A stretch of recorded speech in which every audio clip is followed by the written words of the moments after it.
All right, good morning, Dr. Patel. My name is Emily with Brookdale Hospice, and I'm here today just to discuss patient Harold Carlson. I know you had maybe some questions, concerns about writing the hospice order, so I'm just here to answer any questions you may have as far as you feeling comfortable in order to write the hospice order. Hi, Emily.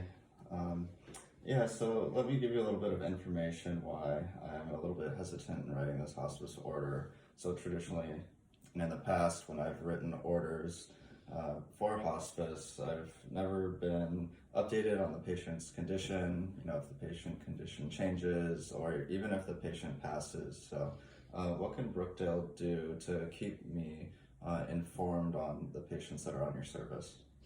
Yeah, so we have two options as far as how much you'd like to be involved.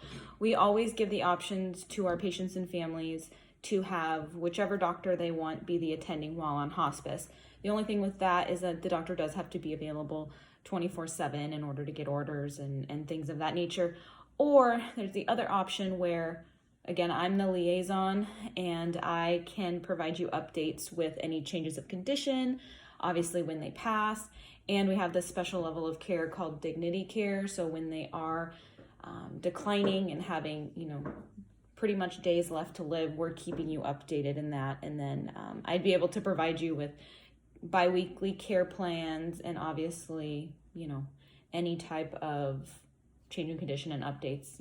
I'm the one responsible for giving that to you. So do either of those sound like an option you'd like? Yeah, I think as long as I'm updated, frequently on the patient, that helps keep me in the loop. And, I think there's a few different avenues of communication we can have. Both email and phone is probably preferred by me. Okay, perfect. So I wanted to meet with the family and, educate them on the hospice benefit and get them started onto services sooner rather than later, just because I know, he is starting to have symptoms. So is there any other questions or concerns you have should we move forward with the hospice order? The only other concern I have is if I were to write an order and the patient was to be brought onto hospice, is the continuation of their meds. So, I've encountered situations where the patient stops their meds once they go into hospice, and I don't want that to happen. So in terms of medication, can we get that continued when the patient, when I provide a hospice order and they're brought onto hospice? Yeah, so one of the things with hospice is sometimes what people think is that they have to stop all of their medications prior to coming on. In Mr. Carlson's case, obviously we're going to cover any medications related to the cancer when it comes to whatever symptoms the cancer may, provide to Mr. Carlson. So obviously things regarding pain, agitation, nausea, vomiting, anything like that, we're going to cover. Obviously, if it's a treatment of sorts, we're not going to cover that because hospice is more, palliative and curative. Palliative, just more palliative in nature. So, but if he wanted to stay on things such as vitamins, supplements, or other things that are not related to his hospice diagnosis, he can continue to take that, and however he's getting those medications will be how he can continue to get those meds.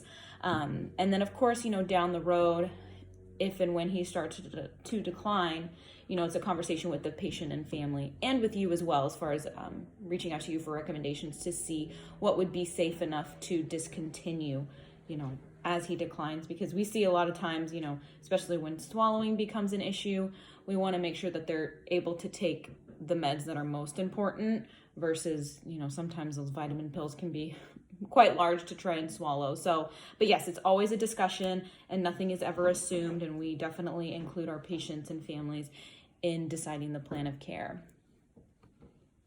Great. That sounds good. Thanks for, giving me a little bit more information about, the patient care on the hospice.